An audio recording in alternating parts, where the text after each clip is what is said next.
UEMOA, Union économique et monétaire ouest-africaine, l'AES et la Côte d'Ivoire à couteau tiré, c'est le thème du forum de cette semaine. Nous sommes au plateau avec Luc Kouméa Balo Abaki, les journalistes, écrivain, président exécutif de l'Institut d'études stratégiques et de géopolitique appliquée, en compagnie de son Excellence Sagoyou Kegewe, ancien ambassadeur journaliste. Merci.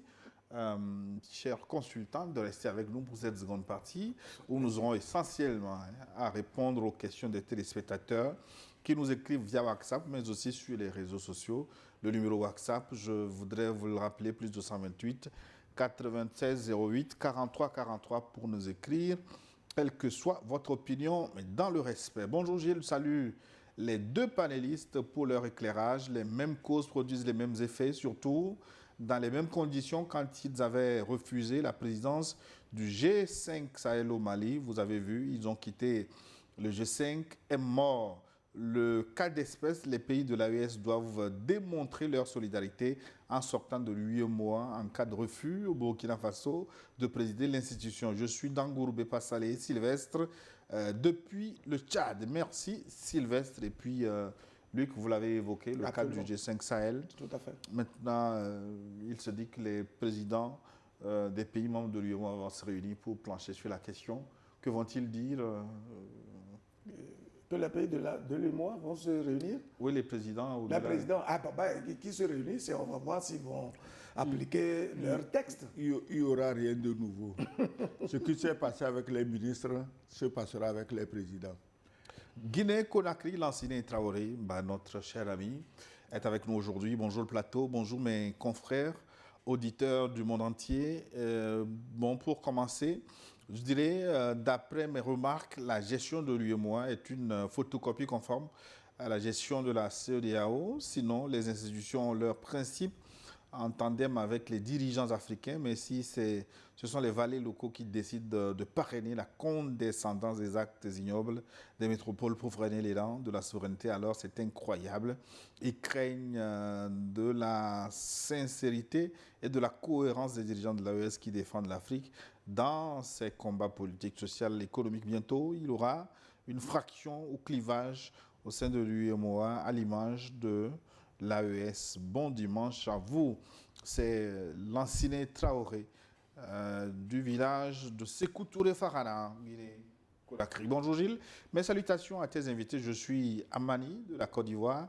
Le président Ouattara veut obtenir un 4e mandat qui est la condition pour son plan sur l'ensemble des pays de l'AES, mais depuis l'attaque qu'il voulait faire avec le Niger jusqu'au Burkina, où il manigance des coups d'État, ça ne va jamais marcher.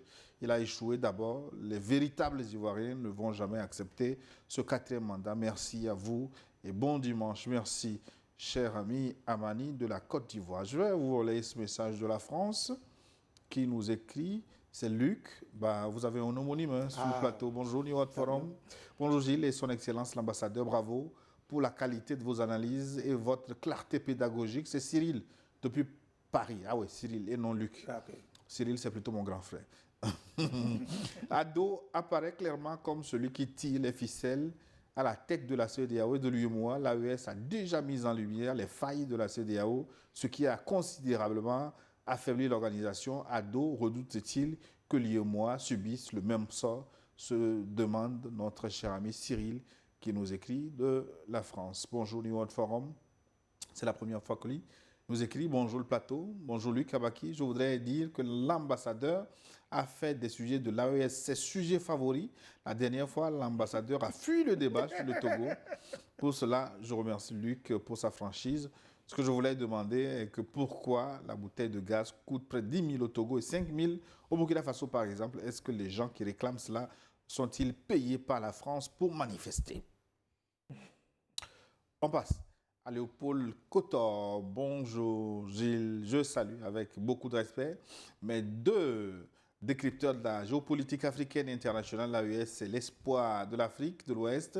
Elle réussit déjà, n'en déplaise aux inconscients, à la peau noire et aux pirates à la peau blanche. Vive l'AES, vive New World TV.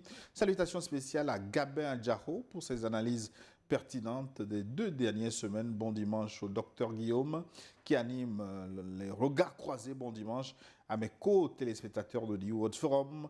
Choco Choco, nous sortions des enclos. Léopold Kotor de Cotonou au Bénin. Merci Léopold depuis Cotonou, la capitale béninoise. Bonjour la famille du forum.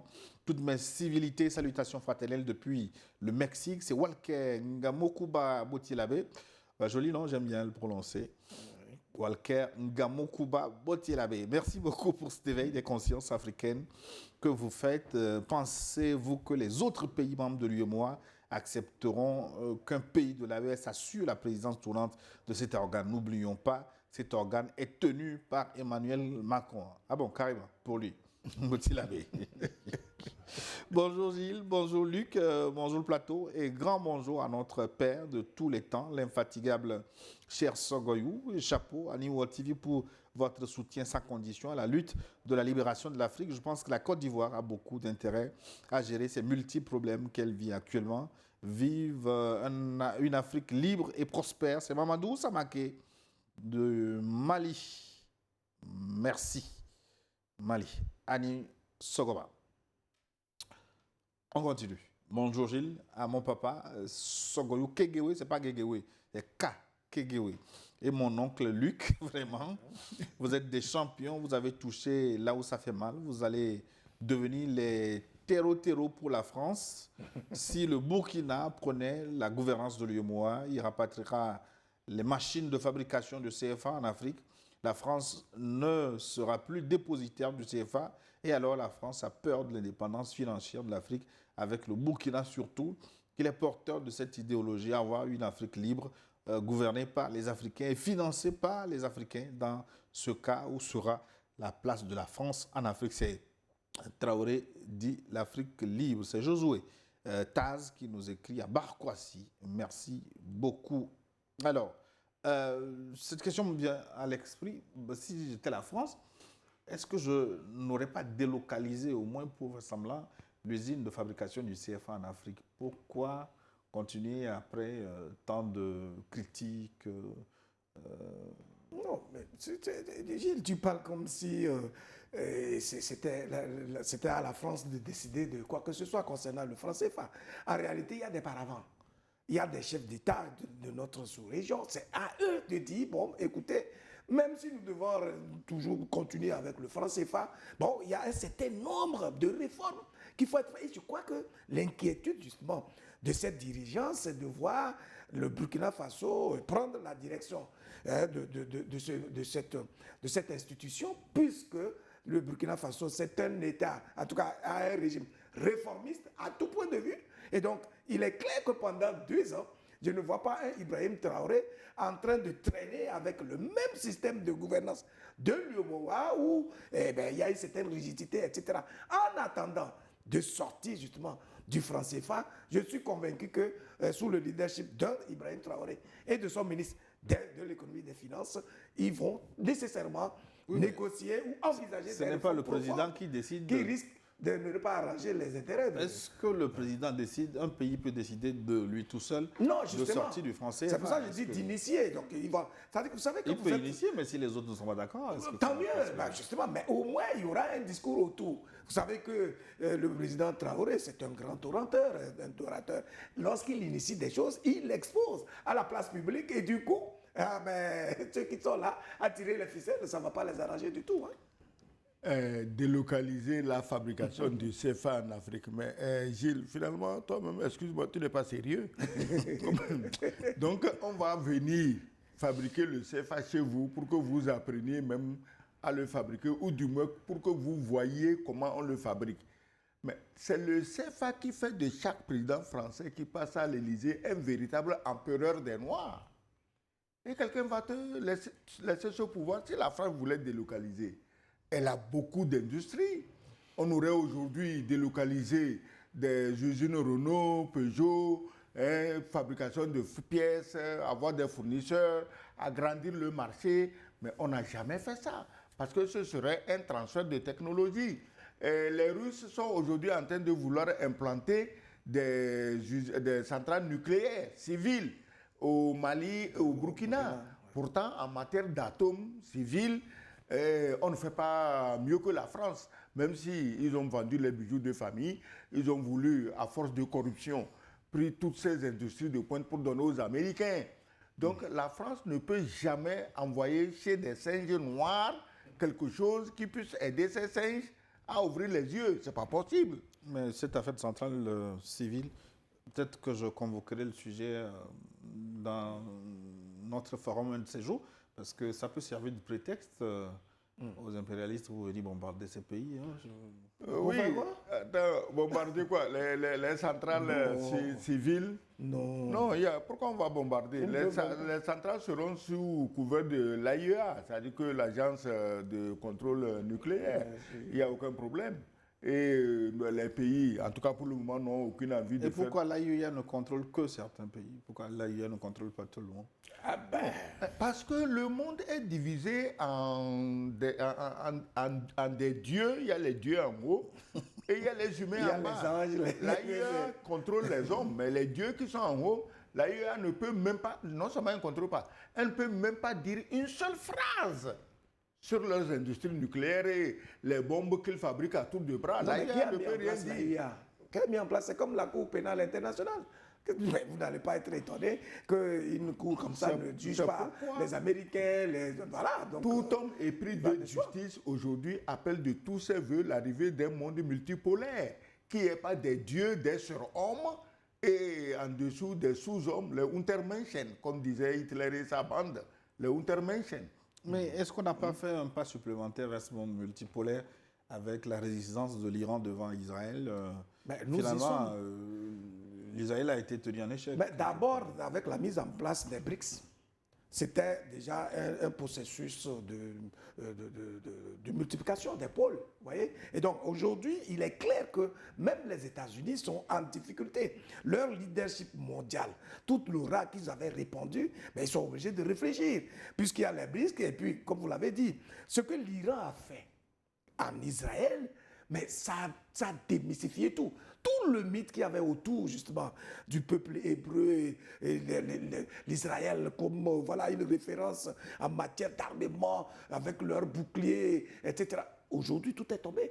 Et je pense que dans les jours à venir, lorsqu'on va évaluer avec justesse les conséquences, justement, de cette attaque, en tout cas de cette riposte de l'Iran sur l'Israël, ben, tout le monde va tomber des nues. Voilà. Iran, Israël.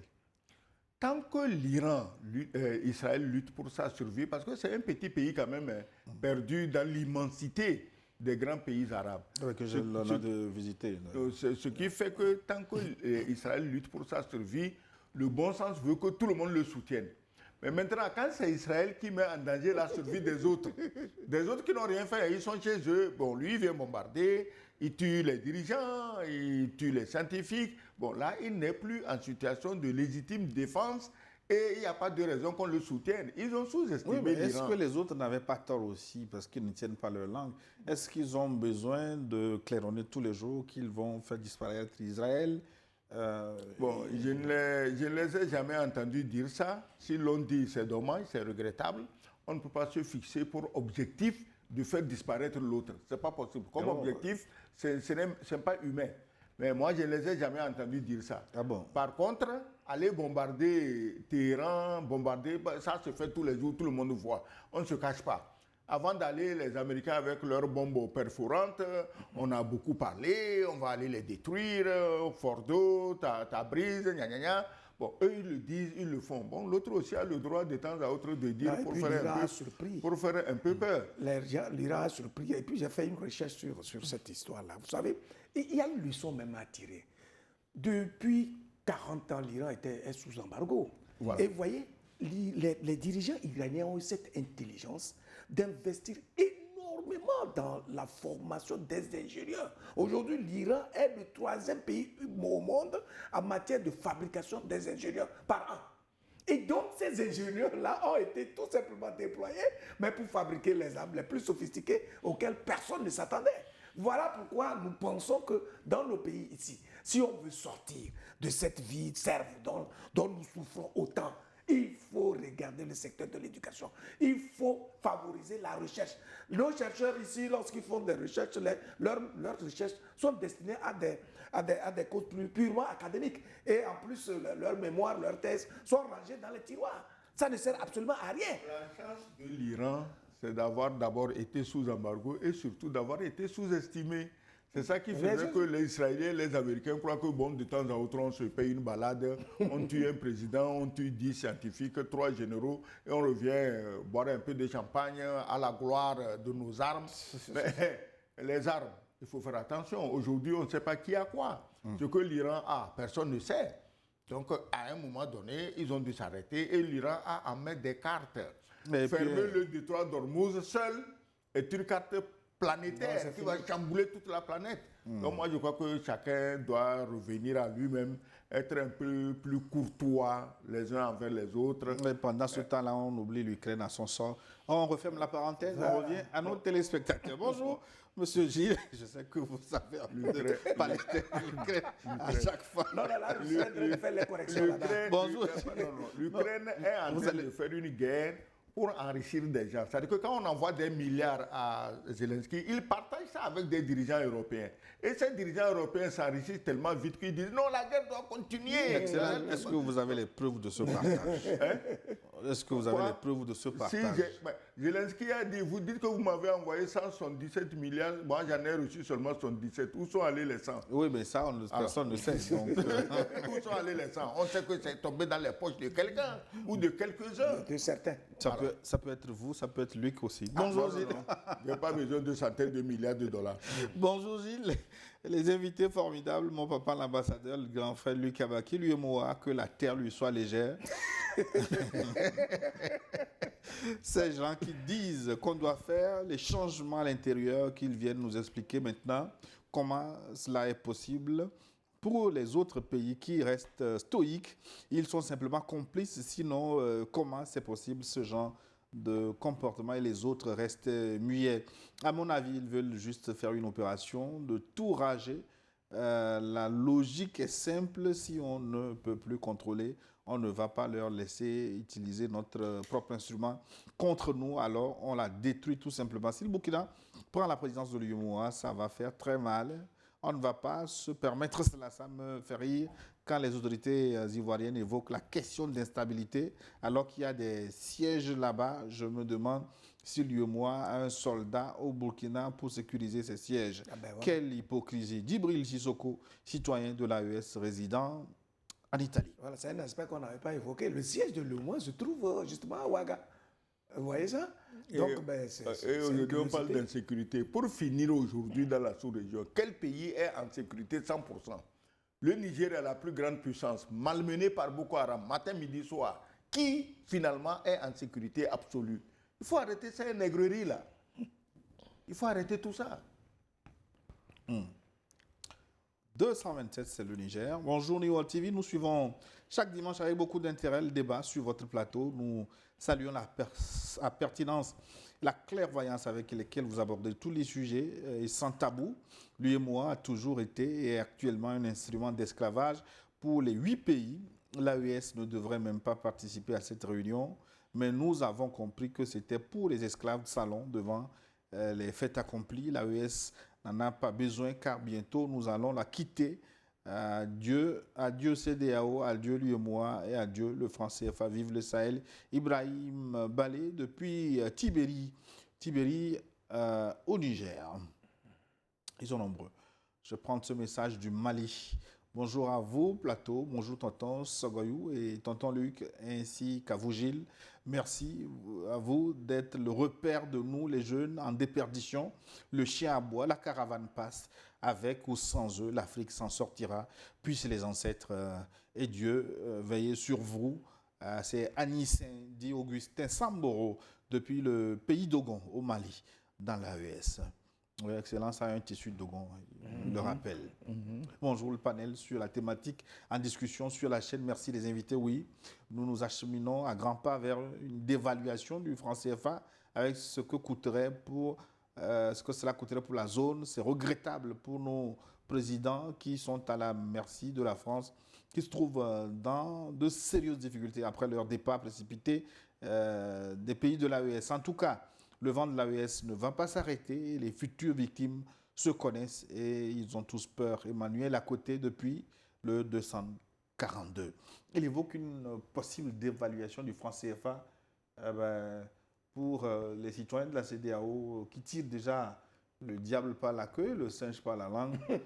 Finalement, avec une dévaluation, ça va être l'exercice de tirer la langue du serpent. Oui, Je l'ai déjà dit. Je l'ai déjà dit. C'est comme toi, tu penses que la souffrance des populations de la CEDEAO émeut quelqu'un. Non, ça n'émeut personne. Ils estiment que vous ne souffrez même pas assez. Parce que moi, j'ai appris, je lisais quelque part, quelqu'un, je ne sais pas si c'est une mauvaise blague ou bien si c'est sérieux, que bon, le FMI estime qu'au Togo, il faut augmenter le prix du gaz, le prix de l'électricité, le prix. J'ai dit, mais bon, autant acheter des cordes pour venir nous pendre nous 9 millions de Togolais. C'est plus simple que de dire au Togo d'augmenter les prix de ces choses élémentaires qui sont déjà trop chères et qui font crier les gens. Alors maintenant, au moins, ça a le mérite de montrer que ce n'est pas nos dirigeants qui sont les tortionnaires de leur population, mais que les tortionnaires sont quelque part et ils donnent des ordres. Non, le problème, c'est que pour qu'on vous impose ça, il faut que vous ayez recours à eux, vous voyez. C'est à la suite d'un décaissement que... Parce qu'à chaque fois que vous devez faire contracter un prêt, il y a des conditions. C'est comme vous allez à la banque. Il faut que vous donniez une garantie. Alors la garantie pour un État, justement, c'est ses sources de revenus, vous voyez. Donc c'est pour dire... Luc, oui. Tu dis que tu n'as pas à manger, tu fais un prêt pour acheter à manger à ta femme, tes enfants, on te pose comme condition de tuer 2 enfants. Oui, mais c'est à nous de voir comment contourner ça. Est-ce que c'est une condition? Est-ce que c'est une condition? Non, en fait, c'était on te dit il faut tuer 2 de tes enfants et tu auras le prêt pour aller nourrir le reste. Est-ce que c'est normal? C'était pour dire que face à tout ça, à ces tortionnaires dont vous parlez, il appartient à nos gouvernants désormais de faire des choix plus lucides et plus judicieux. Faire en sorte à encourager la production de la richesse à l'interne, de sorte qu'on ne soit pas autant dépendant de ces genres d'institutions qui ne font que nous saigner et qui ne vont jamais œuvrer pour notre stabilité, notre épanouissement et puis l'affirmation de notre voix au plan international. La production de la richesse est un travail de nous tous. Oui, c'est de ça que je parle. Et ceux qui produisent le plus la richesse dans nos pays n'ont absolument rien à voir avec les gouvernants. Il y a des hommes d'affaires, il y a des entrepreneurs, il y a des agriculteurs, il y a des éleveurs. Ils n'ont jamais rien demandé au gouvernement, mais c'est eux qui nous nourrissent.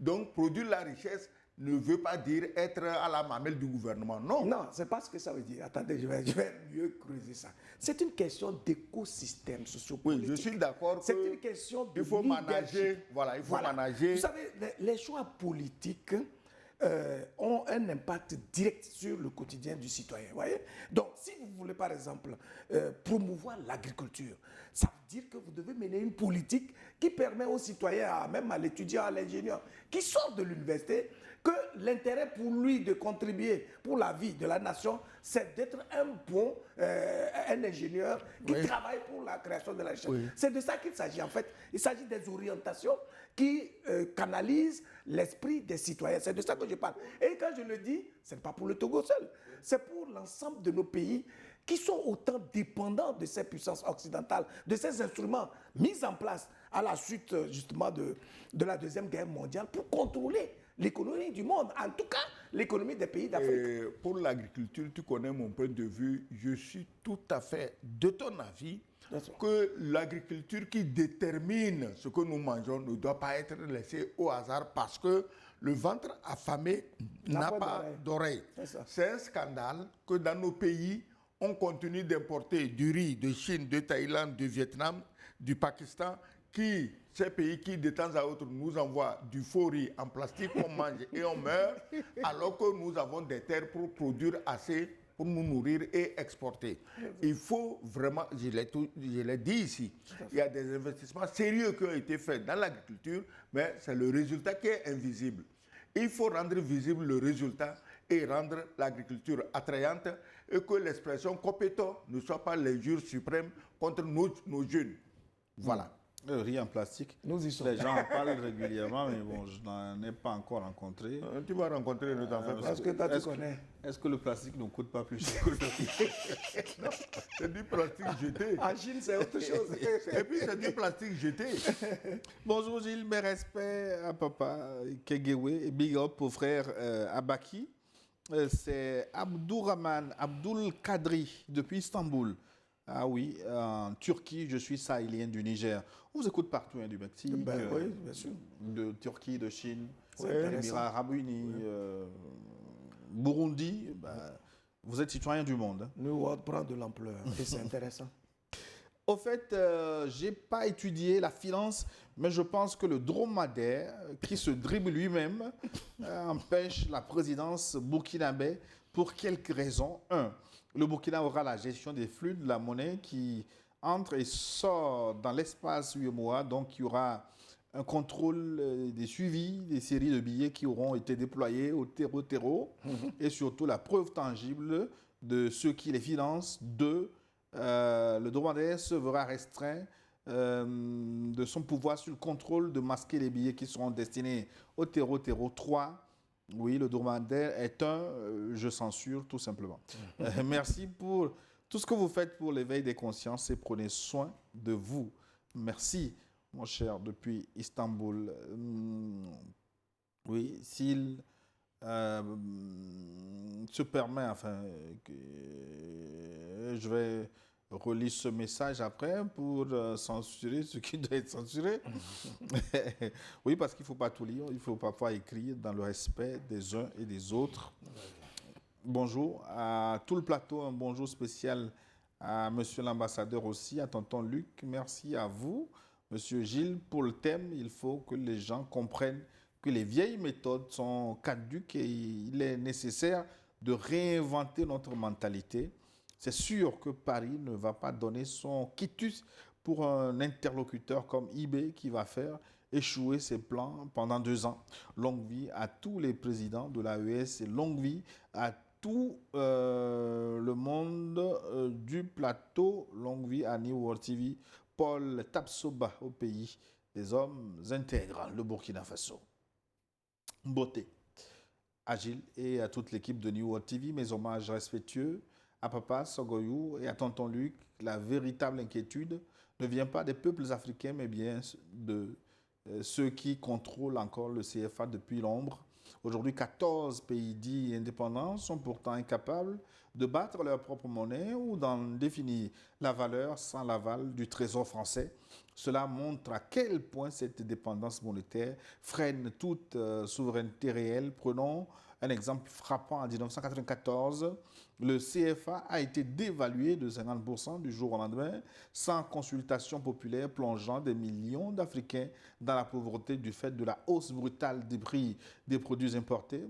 Cette décision unilatérale imposée depuis Paris illustre le manque total de maîtrise des pays utilisateurs sur leur propre avenir économique. De plus, le CFA n'est même pas convertible entre les deux zones, CEMAC et UEMOA, ni reconnu comme une vraie devise sur les marchés internationaux. Une monnaie qu'on ne peut changer librement ni faire évoluer selon les besoins de son économie n'est qu'un outil d'asservissement moderne avec la montée en puissance de l'Alliance des États du Sahel, l'AES, qui affiche une volonté claire de rupture. La fin du CFA semble inévitable. Sa survie ne tient plus qu'à un fil. Au mieux 3 ans, si des décisions fortes sont prises sous un leadership africain unifié. Question, si l'or que possèdent en abondance plusieurs pays africains servait de socle à une nouvelle monnaie indépendante, quel en serait le poids réel sur la scène internationale, se demande notre téléspectateur. Mais moi, j'ai plusieurs questions à soulever de ce qu'il a dit. D'abord, est-ce que le franc CFA, à son impression, est toujours contrôlé par le Trésor français ou la BCAI? Il me semble que ça a été déconnecté, non? Qu'est-ce qui a été déconnecté? Le franc CFA est fabriqué c'est la BCAO qui contrôle l'émission, qui commande. Bon, ce qui est certain, tous les États normalement commandent et ça passe par la Banque centrale, voyez-vous. Et ça, c'est lié à votre capacité de production de richesse, à votre masse monétaire, etc. Luc, mais tu mets... Oui, bon, laisse-le finir. qui met l'usine qui fabrique l'argent dans ma chambre. Et je veux te convaincre que c'est toi qui contrôles. Tu contrôles quoi? Ça c'est bon, non, c'est une blague. Ça dit qu'en fait, ce débat ne devait pas avoir lieu en ce 21e siècle où tout se sait. Vous voyez, avec la connaissance qui est déversée un peu partout, vous pouvez avoir l'information et la plus juste possible. Nos chefs d'État doivent faire preuve de courage et dire que, mais écoutez, nous avons été exploités pendant des siècles, même après notre pseudo-colonisation. Aujourd'hui, nous sommes envahis par l'opinion de nos États. Il va falloir qu'on se montre raisonnable. Sinon, il devient plutôt ridicule que de ne pas aller dans le sens de ce qui permet d'épanouir leur peuple et de développer leur nation, leurs États. Donc, dans un tel contexte, vraiment, c'est vrai que cette rigidité est en train de s'effriter progressivement sous le choc violent initié par les pays de l'AES qui a mobilisé beaucoup de conscience au sein de notre espace. Et je pense que dans les années à venir, on ne peut plus avoir ce genre de débat parce que c'est des débats plutôt puérils qui ne rendent pas compte de notre niveau d'intelligence, d'efficacité et de capacité d'action et de nous assumer par nous-mêmes. Ah ben, il faut que je fasse venir quelques économistes sur ce plateau parce que moi j'ai quelques questions. Quand on évoque les questions des monnaies locales, vous prenez l'exemple de certains pays qui frappent eux-mêmes leur monnaie. Ce n'est pas quand même le paradis. La Gambie avec le Dalassi, même le Nigeria. J'étais à Abuja la dernière fois. Pour monnayer 100 000 francs CFA, il faut des sacs de jute. Oui. Mais non, ce n'est pas des sacs de gîte. En fait, mais c'est leur monnaie. C'est un choix. Tu sais, moi, je suis arrivé un jour à Istanbul et j'avais en poche 150 Deutschmark. Deutschmark, ce n'est même pas euro. 150 Deutschmark à l'hôtel Hilton à Istanbul. Non, à Ankara, ce n'est pas Istanbul. Alors moi, j'y vais pour échanger. Et puis, on m'a dit, ça faisait plus de 25 millions. J'ai dit, mais comment? Est-ce que j'ai bien entendu ce qu'il a dit? 150 Deutschmark, vous me parlez de millions? Mais c'est leur monnaie.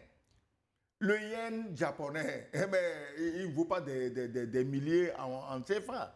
Donc, il faut laisser les gens avoir leur monnaie. Si tu choisis l'option de la monnaie très forte, comme la Suisse, comme les pays, disons l'Amérique ou l'Europe, bon, c'est un choix stratégique. Quand tu choisis la roupie indienne ou que tu choisisses le yen japonais, c'est aussi un choix. Le Japon n'a pas une monnaie très forte, mais c'est la plus grande économie aujourd'hui. Donc, il ne faut pas qu'on nous brandisse cette histoire de le Nigeria fait sa monnaie. La monnaie, elle a fait quoi?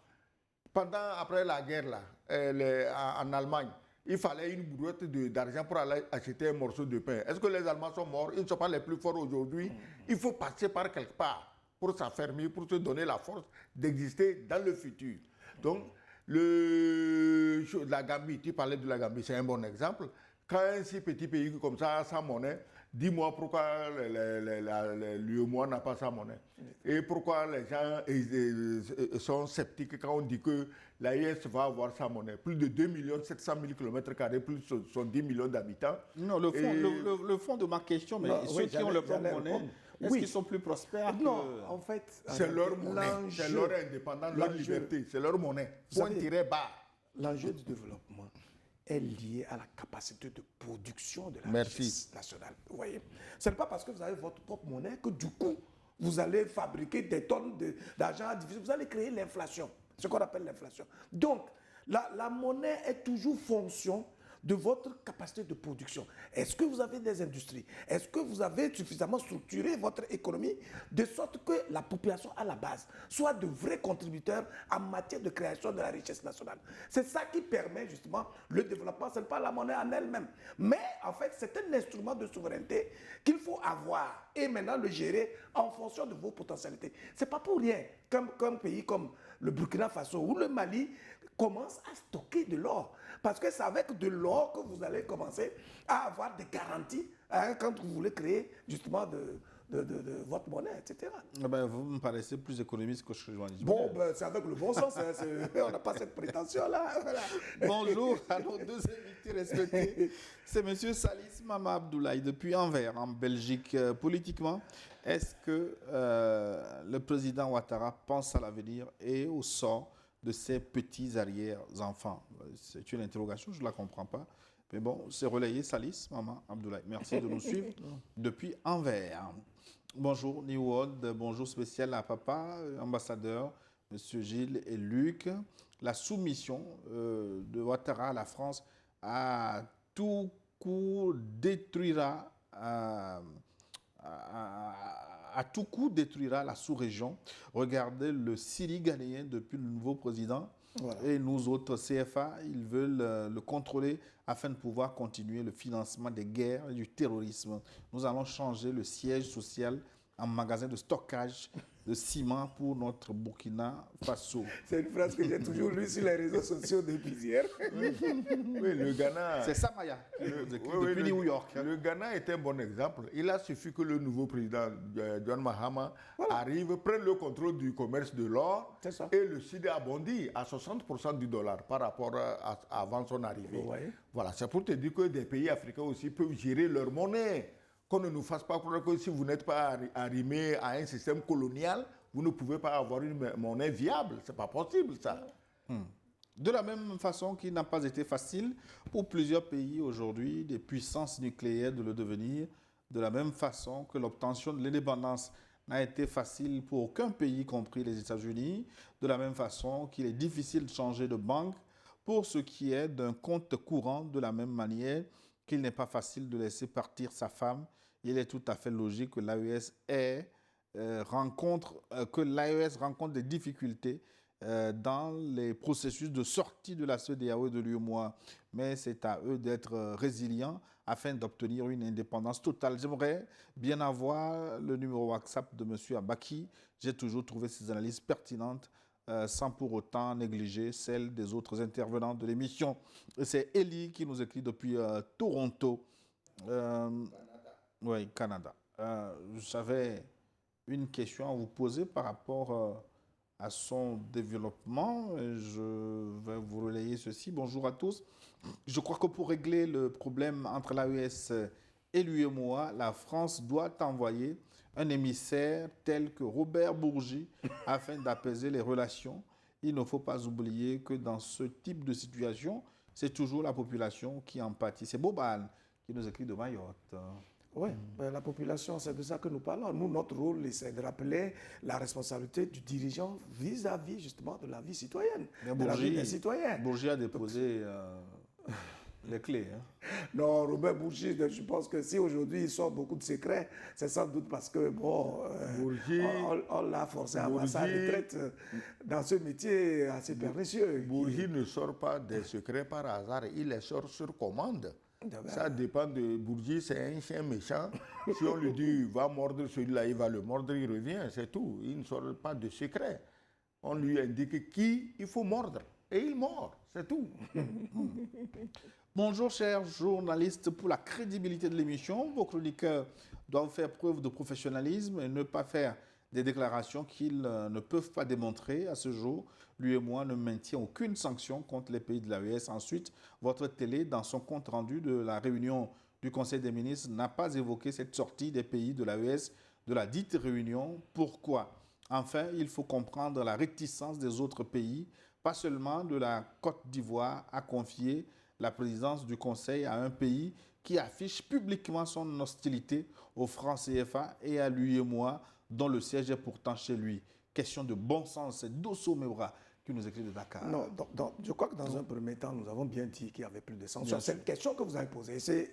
Votre rôle, c'est de poser des questions exprès et puis bon, de nous amener à répondre. Nous avons dit clairement que les sanctions ont été levées. Même vous avez lu les sanctions qui étaient prises contre le Niger et qui ont montré qu'en fait, il n'y a plus de sanctions, à vrai dire. Maintenant, si on trouve Maintenant, il me semble que la contrainte dit enfin, il faut comprendre la réticence des autres pays, pas seulement la Côte d'Ivoire, à confier la présidence du Conseil à un pays qui affiche publiquement son hostilité au franc CFA. Jusqu'à preuve de contraire, le CFA, c'est la monnaie du Burkina Faso. On n'a pas à comprendre une sorte de charlatanisme parce que le MOA fonctionne avec des lois, avec des règles. Comment on peut comprendre les émotions de quelqu'un juste parce qu'il se méfie de l'autre alors qu'il a des devoirs vis-à-vis de lui? C'est de ça qu'il est question. Voilà. Alors, notre téléspectateur est servi. 226, un message, bonjour. Je suis Milogo, Jean-Paul. Je vous écris depuis Ouagadougou, Burkina Faso. Mes salutations à tous les panélistes à qui j'adresse cette question. Pensez-vous que l'AES peut, dans un bref délai, quitter l'UEMOA et le franc CFA et battre sa propre monnaie? Merci pour ce que vous faites pour l'éveil des consciences africaines. Le principe est là, ils vont quitter, mais les délais, on ne peut pas se hasarder là-dessus. C'est pourquoi nous avons souvent dit ici qu'il faudrait un jour inviter un spécialiste des questions monétaires pour que ce qu'il dit soit crédible. On ne peut pas, en tant que journaliste, simple journaliste commentateur, dire bon, ils vont quitter dans un mois ou dans 2 mois. Donc, il y a beaucoup de contraintes. Une monnaie, c'est quelque chose de très sérieux. Cela va déterminer la vie des plus de 70 millions d'habitants de l'AES. Donc, je crois que les dirigeants, les ministres, les experts et les chefs d'État savent exactement ce qu'il faut faire avant de parler de sortir une nouvelle monnaie. Ils le feront, mais nous ne pouvons pas nous hasarder à donner les délais. Oui, et puis mieux que ça, c'est-à-dire que les dirigeants de l'AES nous ont quand même habitués à une méthode de travail qui nous inspire confiance. On a compris qu'ils ne se précipitent jamais.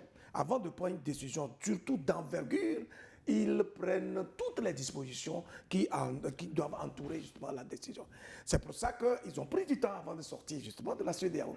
Ils ont compris qu'il faut se mettre en confédération, commencer à mettre un certain nombre d'institutions, etc., etc. Et donc, ils balisent la voie. Et on voit que dans ce pays-là, les États-là sont en train de commencer à stocker de l'or, par exemple, etc. Donc, c'est des indices qui montrent que sur le plan stratégique et méthodique, ils s'organisent pour faire une sortie douce et vraiment élégante, justement, du franc CFA.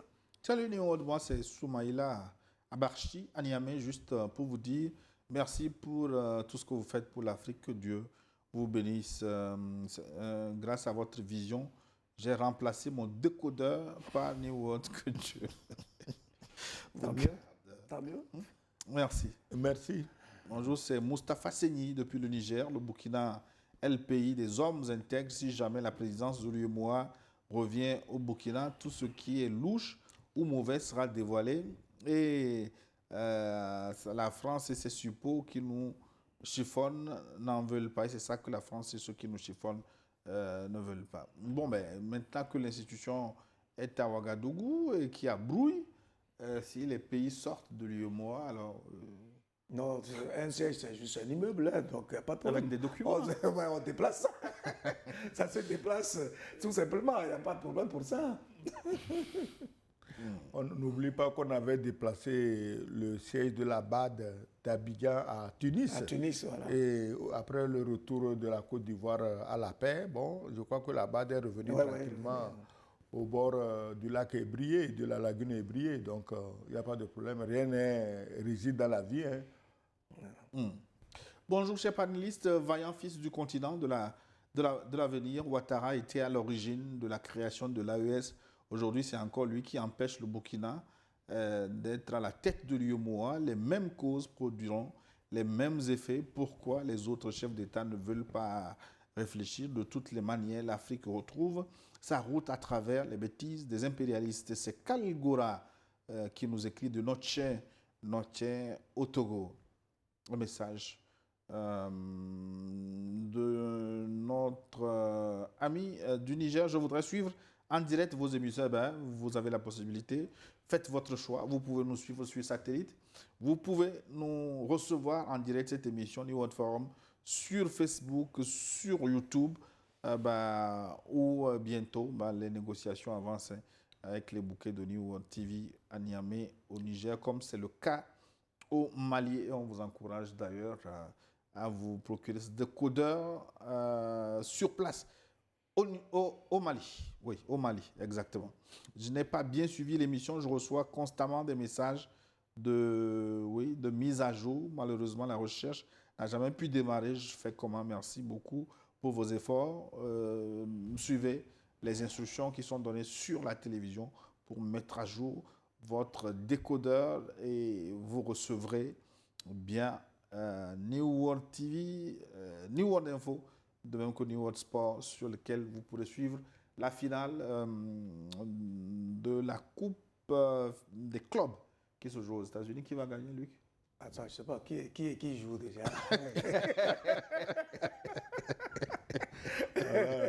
Voilà un autre analphabète. Analphabète du football. On est très focalisé sur des sujets brûlants de l'heure. Donc, pour le football, c'est pas encore. Même Gildas, hein, le réalisateur, il en sait mieux que vous. Il me souffle à l'oreillette. C'est une question de priorité. Le PSG et Chelsea, vous Ah bon, connaissez ou moi, non, Chelsea? non, je sais, le PSG c'est français, Chelsea c'est anglais. Au moins ça. C'est pas eux qui ont fait un match avec Quel des match? PSG. Ne racontez pas n'importe quoi. Non, attends, la dernière fois, le PSG a Paris fait Saint-Germain, un oui. match où il pleuvait des buts comme des sauterelles. Là. Non, non, je sais qu'ils ont marqué beaucoup de buts. Ils ont contre marqué une équipe des buts comme on récemment. n'a marqué Contre le jamais. Real, mais ils n'en ont mis que 4 quand même. C'est beaucoup quand même. 4 contre À une ce équipe niveau, internationale. Real Madrid, Moi, c'est j'ai pas dit même n'importe quoi, contre hein. Asco de Cara, il n'aurait pas pu mettre 4. Hein? Contre Asco de Cara, la PSG n'aurait pas pu mettre 4 buts. Alors, pour une autre Ah bon? équipe, Quel Asco? Asco de Cara, l'équipe Nous, de non, de toute façon, on a tout intérêt à vanter. À condition que vous soyez dans les bois, sinon. Est-ce que quelqu'un va dans ces affaires sans aller dans les bois? Tout le monde le pratique, c'est ce que vous ne savez pas. Tout le monde. Tous ces footballeurs, ces équipes ont leur marabout. Ah bon? Si quelqu'un veut contester, il n'a qu'à venir ici à un débat, je vais lui sortir ça. Ah bon, vous avez la preuve que tous les joueurs J'ai ont dit tous, dégrégé. et les joueurs et les équipes ont leur marabout. Ambassadeur. Et ici, là, tu as oublié le vieux qui réclamait toujours 25 millions. Vous l'avez payé finalement. Vous l'avez payé? En tout cas.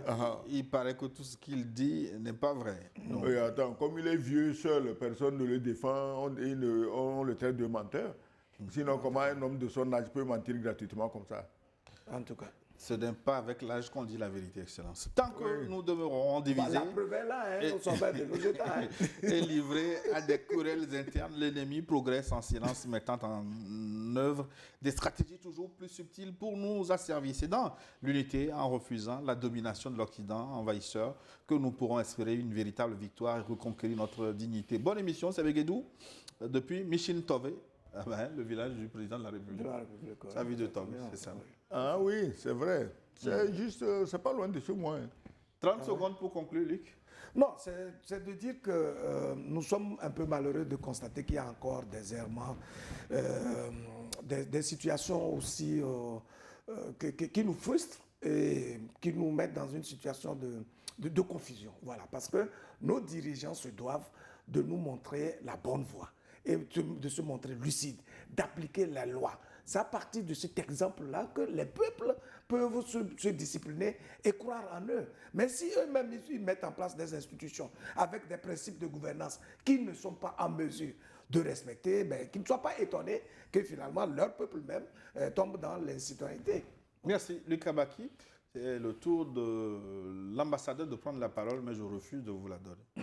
Il n'y a pas de problème. Hein. Ben, il va l'arracher.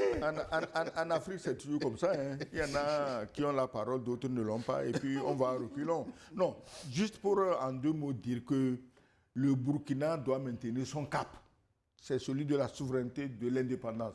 Peu importe président de l'UEMOA ou non, il doit maintenir le cap. Et j'invite les jeunes au Burkina, au Mali, au Niger à soutenir leurs dirigeants parce que ce qui se passe leur dit que les difficultés ne sont pas seulement internes, mais que de l'extérieur, des ficelles sont tirées pour compliquer la vie à leurs dirigeants et ils sont les seuls qui peuvent les libérer de ces carcans pour que leur pays puisse avancer. Merci infiniment pour votre participation au forum de cette semaine qui s'achève. Yéman, qui n'est pas Emmanuel, avec Gildas, Jama Jaco, nom qui ressemble à une marque de moto. C'est eux qui ont suivi la réalisation aujourd'hui. Hervé Tatagan, Didier Samon et puis Sylvain Tata Digoulé sur les réseaux sociaux. Merci à vous tous, techniciens, de nous accompagner pour ce forum. On se retrouve la semaine prochaine pour un autre thème sur votre chaîne préférée. À très bientôt.